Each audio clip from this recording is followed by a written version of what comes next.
I know many companies that are US companies that have had billions of dollars in earnings sitting in Chinese banks, and they can't get it out. Kyle Bass is the founder and chief investment officer of Heyman Capital Management. He's known for his prescient bets on major global economic events. In this episode, we dive into why ByteDance hasn't sold TikTok despite a looming January deadline. The Chinese government said it's a private company, and yet the Chinese government is opining on whether or not they will agree to allow it to be sold to US companies. Why he views China's economy as actually collapsing, and what he believes the big economic and financial priorities of the incoming US administration should be. This is American Thought Leaders, and I'm Yanya Kelly. Kyle Bass, such a pleasure to have you back on American Thought Leaders. Great to be here, Jan. So Kyle, you're a big proponent of freedom of speech. You're a big proponent of the Second Amendment. You've also been describing TikTok for quite some time as a digital Trojan horse, and you've been celebrating this recent court decision. So tell me a little bit about why. Well, look, I think it's important to remember why the Federal Communications Commission, the FCC, and the Act in the early 1930s set that up. Why is that in existence? Like, what we decided to do early on in this country is to not allow foreign ownership or foreign majority ownership of our broadcast licenses. And as the world has evolved from broadcast journalism into more social media and other kinds of journalism, which we've seen a major transformation here in the 2024 election, we have a scenario in which a foreign adversary, a foreign adversarial government, is the controlling entity of the majority of the companies that are based there. And in many or almost all public companies, certainly every broadcaster has Chinese Communist Party officials officing in their office. CNBC China, for example, has MSS people in the studio. If they ever say anything wrong, they just cut the feed. So it's important to note that when you have someone like TikTok broadcasting kind of with quotes around it, they can broadcast directly into our kids' bedrooms. And they have an algorithm that is addictive. They've banned it in China, and yet they push it here, and they can influence the entire population here. And that is a battlefield asymmetry that we afford our number one adversary.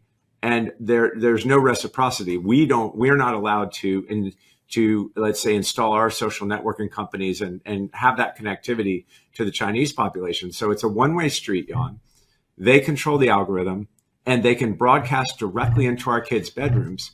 And this is something the FCC is going to have to address. But the U.S. court system, if you read that appellate court ruling, summarily shut down. The Chinese Communist Party was saying this is an infringement on our free speech, when in reality, this is a state-controlled adversarial algorithm that is broadcasting directly into our kids' bedrooms. So this is a national security issue. So if you read the court ruling, it ruled on national security. It didn't rule on free speech. The other side is the espionage side on the national security end. You know, Xi Jinping in his speeches throughout the years, almost the last decade, you've heard him refer to the smokeless battlefield and how they must win on the smokeless battlefield. Well, what is that battlefield exactly? Well, number one, it's social media. Number two, it's kind of data writ large. And number three, it's the cyber domain. TikTok can do just about everything that the Trojan horse of old did in today's smokeless battlefield. There's actually a tell, and the tell's fascinating. Whether you agree with you and I or me on this issue or not, there's such a tell. The Chinese government said it's a private company, and yet the Chinese government is opining on whether or not it can be sold to a U.S. company, or whether or not they will agree to allow it to be sold to U.S. companies. So let's just look at the decision tree flow chart that the Chinese Communist Party and TikTok and ByteDance have to go through between now and January 19th. It is, if you sell TikTok America, so TikTok America does about 12 billion in revenue. TikTok globally does about 36 billion in revenue. So it's about a third of their business. So when you look at TikTok America, 12 billion in revenue, and they make money, a minimum price. I'm fairly certain there's a bid out there from a big US company for $50 billion. So let's just assume it's worth 50 billion or more. And here's your decision tree. If you are ByteDance, you say, well, we just sell TikTok US for $50 billion and we run the TikTok in the rest of the world. And a US company gets to continue to run TikTok and the algorithm has to be 100% in the US. All the servers have to be there. We have to have a full separation of TikTok US. So 50 billion is a pretty nice payday for ByteDance and the ownership there of TikTok. Or Plan B. Plan B is the government decides they're never going to give up that algorithm and they're going to fight on free speech grounds and they're going to ignore national security because gosh knows the Chinese Communist Party doesn't want to talk about US national security. They only want to talk about their own. And then it's worth zero. So if they don't sell it to a US entity, a US owned entity, then the US shuts it off. Now, there is a provision in that court ruling, if you saw it, and in the law that says if they can show demonstrable progress towards making a sale, President Biden can give them a 90-day reprieve from January 19th. Maybe that happens, maybe it doesn't. The fact of the matter is the most exciting part of what we're about to see here, Jan, is the Chinese Communist Party will have to reveal itself in that decision tree matrix. They're either going to receive $50 billion in a sale to Microsoft or Oracle or someone here in the US, or they're going to get zero. And the only reason in probably the largest case of cutting off your nose and maybe your cheekbones to spite your face, this is the largest case ever I've seen of that dilemma. And that dilemma is something the Chinese Communist Party has to face between now and January 19th. It's going to be fascinating to see what they do. My guess is that they won't sell it and it will be worth zero. You know, I believe that the algorithm is considered, a national security issue, basically a state secret.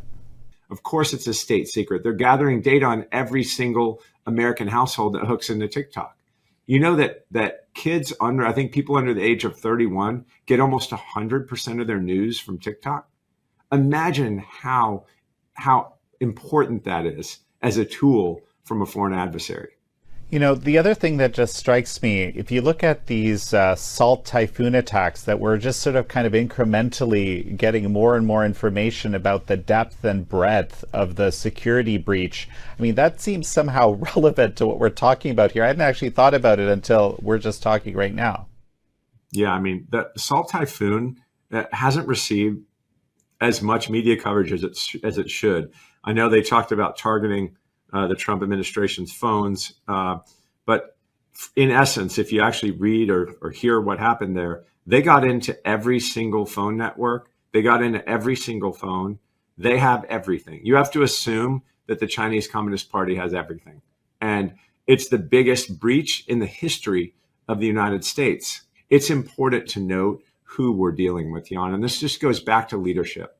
During the Cold War, every American, or let's say the average American, knew exactly who the bad guy was. They knew the malign actor was Russia.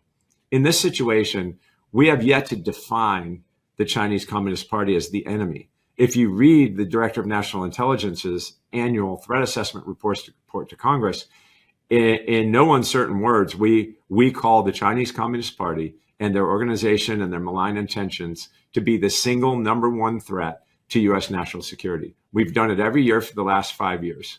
Our president needs to stand up and say, China is the enemy under this leadership, and we're going to do everything we can to redefine the battle space. I don't think you can even define the battle space until you can define who the enemy is. And I think we need to start doing so. Well, and this is, of course, in the context of Xi Jinping himself saying for years now that he's waging a people's war on America. Yeah. And he says he must win that war. And he must win that war at all costs. And at the same time, in the last year, he's had official Chinese government representatives interface with our government representatives. And they've told us 4 times in 12 months, they are going to forcibly take Taiwan and that it's their business and none of our business. Well, with Taiwan Semi making 92 or 95% of the most advanced chips in the world, we all know that Taiwan's democracy must stand. It's China's belligerence is what is going to tip us into a potential kinetic problem or data problem and or cyber problem or all the above. If Xi Jinping would leave Taiwan alone, the world would be a much better place. But Jan, you and I both know since 2017, he's told us what he's going to do. And at some point in time, I hope people start believing him. So let's talk about the Chinese economy. I think you're one of the people who understands this whole realm best. You've said that you believe right now the Chinese economy is collapsing. That's also something that numerous people that are dubbed China hawks have said in the past while, but somehow they managed to pull through. The property sector, absolutely collapsing, I think unquestionably, but somehow they seem to be pulling through. And so, why is it different now, or is it different now? Yeah, I think that when you think about China, you have to think about it in two spheres. You have to think about domestic China and how they operate their own economy, their own internal situation on the mainland, and then you think about China Inc. as they interface with the rest of the world. And it's important to think about it in those two buckets. And here's why: internally, they have an RMB based economy. And China can abandon moral hazard, and they can, I don't even know if they had a moral hazard, but they know how to define it, but they can do whatever they like there. If their banking system is insolvent in RMB, they can print the RMB. When you look at their banking system, it's about 350% of GDP. The US banking system is 1 times GDP. If you include the non-banks and then the Fannie and Freddies of the world, we're about 1.7 times GDP in our banks. So China's banking system is twice as large as ours in an economy substantially smaller than ours, in a world in which they've only been at, call it advanced banking, since 2002. They've only been at this 20 years. So they've got a lot of plates spinning and they've got a lot of leverage, and almost 40% of bank assets in China are lent to domestic real estate. So if your real estate market's down 30 to 50 and your economy is 3.5 times levered to your banks, and your banks are insolvent, you have a real problem. And their problem is larger than ours was during the global financial crisis. Now, Jan, they would never tell you this. They can't tell you that. They don't want to show that they're weak. They control all of the data. But it's easy to see the architecture of their economy, what they did wrong and what they've done wrong, and what's happening internally. Their dealings with the rest of the world are vital to them. And what I mean by that is they import about 13 million barrels of crude oil every day. They're the world's largest importer of crude oil. They import almost 9 BCF of LNG every day. They are the largest importer of LNG in the world. They import 40% of their food every single day. And all of those imports, they have to pay dollars for. So where do they get the dollars is the question. And they have to keep a robust trade relationship in dollars with us to be able to pay for their daily operations with the rest of the world, because they have a closed capital account. Their RMB is not convertible into anything unless the Chinese party allows it to happen. They control that escape valve. So it's really an artificial exchange rate, closed capital account, internal disaster, but they've made a lot of money by being the world's factory floor. They've made it two ways, right? They've been the world's factory floor since 2002, and then they started stealing IP. And their IP, if you think about this, if you stole $200 to $300 billion worth of IP every year, and you make a return on it by employing it, using it, and even making it potentially better, they've got a machine where they were factory workers and stealing IP. And the way you think about China Inc., they've had a positive net income, right? So meaning if you and I were running a country, we need to have more dollars coming in than leaving. That's how you think about the current account. And they've taken that money and they've spent it on modernizing the military. So their capital investment has been make money while the sun is shining, make some hay while the sun's shining, and then modernize your military and force project so that you can achieve your potential goal of global primacy at all costs. And they're going to come up a day late and a dollar short, but it's going to be a potential kinetic situation if and when they take Taiwan. And I think that's coming. Well, So maybe just give me the building block. You mentioned a few different things. There's this property sector, and it's interesting how you divide it on the internal and the external. But give me the pieces that make up the Chinese economy now. Well, it's important to note that when you look at the breakdown of their economy, real estate and its concentric circles were the driving force in the let's just say in the uplift in lifting 400 million people from poverty into the lower middle class in China. And I'm going to tie the most important driver to maybe one of the biggest risks that's facing them real quick. And it's happening in the developed world too. We've seen all of these reports of birth rates collapsing, whether we're talking about the US, Europe, or China, and China's birth rates collapsing faster than anyone else's. And here's why, Jan. You just have to think about this intuitively. If you allow real estate prices or even encourage them to just move up and to the right, and you know how local governments in China were selling land to developers, and that's how they meet their local government budgets. Well, as we all know, that's not happening anymore because we're in a collapse. But housing prices as a percentage, so median housing prices in the numerator, median income in the denominator, in tier 1 cities in China, that ratio got to be 25 times. So imagine if you made $100,000 a year and you had a $2.5 million house, could you afford it? The answer is absolutely not, right? In the US, at our subprime worst, our median home price to median income got to 6.6 or almost 7 times. They got to 25 times. So what happened in China with this, call it unrestricted speculation in real estate? Well, the men, when they graduate university, they don't have enough money to get an apartment. And therefore, they're not having sex and procreating, and they're not getting married. So if you look at the number of marriages in China, it's collapsed. The number of births has collapsed. They've gone from, you need 2.1 births per woman to just sustain a population. China's now down to 1.2. So what's happening? They allowed real estate prices to get so high that no one can afford them coming out of university. Therefore, their birth rates collapsed, which becomes a real problem. So the reason that China is not stimulating its domestic economy and turning real estate around and letting it move back up is Xi Jinping realized his folly. And you remember when he came out in 2019 and he said, financial security is national security. And he realized that the population demographic curve was tanking.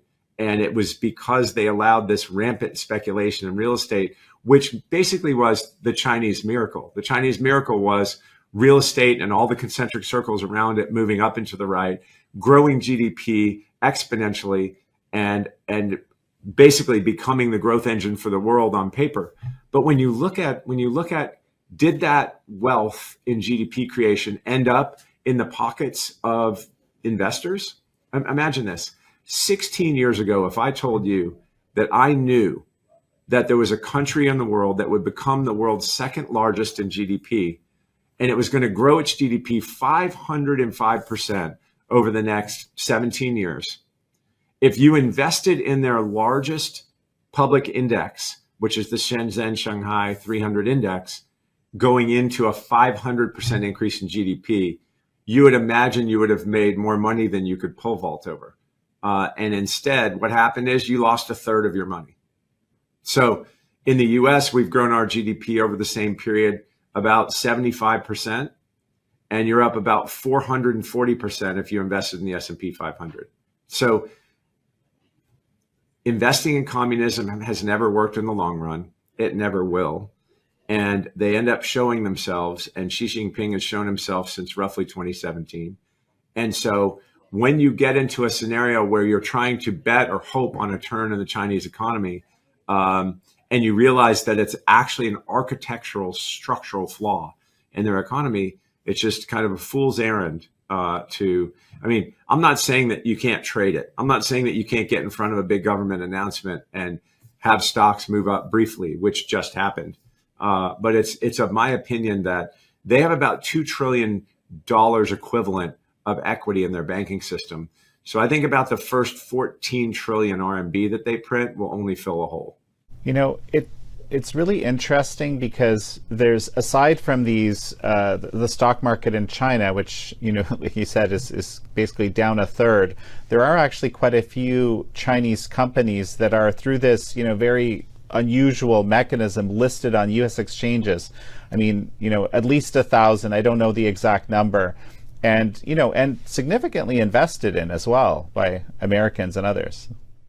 Yeah, it's actually crazy. As you know, if it's in the VIE structure, which is typically how all of them are, not all of them, the majority of them, then you only own a fantasy football warrant, right?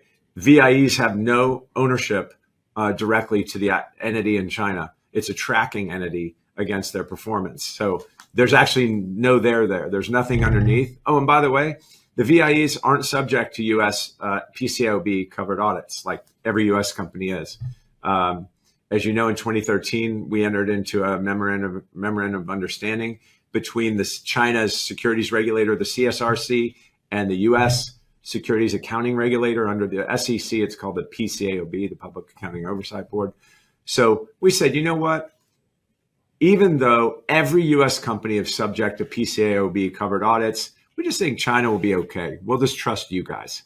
And in fact, you saw Gensler did a spot audit of 4 Chinese companies. And a spot audit means they just get to see the paperwork. They don't get to call the banks. They don't get to have interviews with these people in the companies. They just get to read some paperwork that's redacted.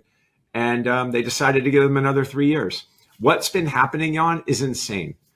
We need to have uniform standards for listing in America, period. We should stop the shenanigans. I would love to know how that happened. Do you know how that, you know, the exemption to actually having meaningful audits occurred in the first place, and how this investment vehicle that you don't actually own anything, as you're telling me, exists? Yeah, if you own a Chinese listed ADR in America, it's most likely, call it 95% of them are called the variable interest entities, VIEs. And again, they own nothing. They don't have a claim. They don't have any liquidation preference if the company liquidates. In America, there are bank loans, there are bonds, there are stocks. If a company gets sold or if a company gets liquidated, if things go poorly, there's a chain of a waterfall where you own this thing, so you're going to get what you're deserved. In China, if it goes bankrupt and you own a VIE, you get absolutely nothing. You have no claim on any assets. And just imagine owning a fantasy football share in an economy run by a communist government who's our number one adversary. It's actually hard to believe. It's like antithetical to anyone's common sensibilities. And yet we do it. You know why? Because there's this 1.4 billion person rainbow over there, and we can't wait to sell something into them or see it perform so that we can make some money. And in the end, everyone's losing their money. I mean, in the end, you're going to lose everything.